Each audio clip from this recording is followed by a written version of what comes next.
That was super, fantastic, thanks. Now, Jonathan's going to do some, we just get to play with more light, I think. And I've certainly had a go drawing in one of his installations in Canning Town, and looking forward to hearing about it.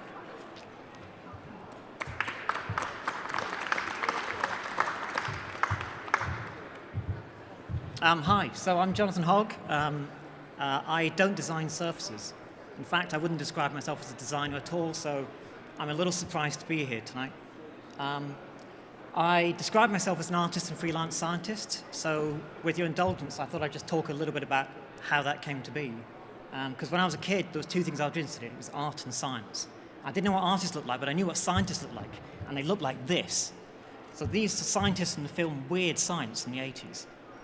These scientists were engaged in an experiment to create a woman using a computer. I knew I was going to be a scientist. Because scientists is cool, but also computers are clearly cool. Computers look like this in the 80s. This is a computer as modeled by Matthew Broderick and Ali Sheedy from the film War Games, which is a great film. And it taught me that computers can play chess and computers can play global thermonuclear war. I had to have a computer. So I badged my parents to get me a computer, and it looked like this. This was my first computer. This is the computer enthusiast computer, the BBC Model B. When you switched it on, it did nothing except make a beep. If you wanted to make it do anything, you had to program it. So I had to learn to program. So when most teenagers were drinking cider and throwing up, I instead decided to teach myself to program. I read books and magazines, and in a few years I was able to produce extraordinary works of art like this. It's no Toy Story, I grant you, but it was pretty cool at the time, and it encouraged me to go to university and study computing. So this is what universities look like, or this is what the university I went to looked like. This is Glasgow University, which has a 563-year history, and it has everything you'd expect a university to have. It has cloisters, it has a tower. Unfortunately, the part of the university that I studied in, computing science, looks like this. I spent nearly 10 years of my life in this building because after doing my degree, I stayed on to be a researcher and a teacher. So I was an academic for a long time. Then I realized if I was going to stop living like a student, I would have to get a proper job. So I moved to London and decided I would be an investment banker. Investment bankers look like this.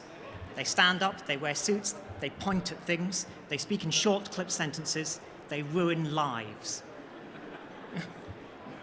Luckily for me, they also use a lot of computers, and they employ entire armies of computer programmers to look after them. This is what a computer programmer in an investment bank looks like. Or this is what I looked like when I worked in an investment bank. Okay, I was no Gordon Gekko, but it was still a pretty cool job, and I learned a lot working in an investment bank. I worked with a lot of bright people as well, and we did a lot of interesting projects. I wrote a lot of software that looks like this. This is probably exactly what you imagine financial software looks like. And it turns out that about a decade of doing this is all I could stomach. So I was inspired. I was inspired by a friend of mine who's in this audience, who's a genuine artist, to try and make a change. So I decided I would be an artist. This is what an artist looks like. This is what an artist looks like in your studio. It's what you'd expect. There's a lot of splashing paint, tiny cigarettes. I didn't really know what I was going to do, but I was going to be an artist. This is what I look like in my studio. You'll notice it looks an awful lot like me working in an investment bank. The same hoodie, the same laptop, the same bad posture. But the cool thing about being an artist is now I get to use computers to make completely different things. I make things that look like, timing's quite tricky with this, look like this. Not the women. It turns out Weird Science was wrong about that. You can't make women with computers. But the things they're holding are one of the artworks that I made together with my friend Andy as Output Arts. These are actually story detectors. They find stories buried in the sand, which you can listen to the headphones. I also to make things look like this, which is the one that Canning was talking about. This was at Canning Town. This is light artwork involving people drawing on iPads. And as they draw, the lines fade, and each person draws in a different color, and the combined artwork is projected onto the wall. So everyone has to work together if they want to draw an interesting picture. I also get to write computer programs in interesting places like this. This is me on top of a gigantic oil tank in Sweden.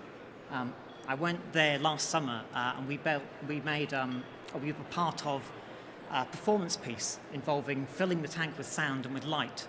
And I wrote computer programs that controlled the lighting rig that lit up the inside of the tank. But what do I really do? Well, what I really do is this. This is computer code. In fact, this is the code that generated the picture in my first slide. The thing is, when I meet people, I tell them I'm a computer programmer. Most of them don't really have any clue about how I do that. They don't understand really what it means. And I find that slightly worrying because computers are now everywhere. Computer code is in everything. Your radio, your watch, your sat-nav, all of these things are computers. Every single Oyster card, which you know that you all have in your pockets, contains a computer. So if computers are everywhere, why don't we understand them better? And I think it's because a little while ago we came up with the idea of computer literacy, and we thought it looked like this. And don't get me wrong, Word and Excel are great tools, but being able to use Word and Excel does not make you computer literate any more than being able to drive a car makes you, I don't know, an engineer. This is what I think when I think of computer literacy. I think of these things, these little boards that you can buy, you can play with at home, you can program yourself, you can make interesting things out of them, like robots, like games, like art.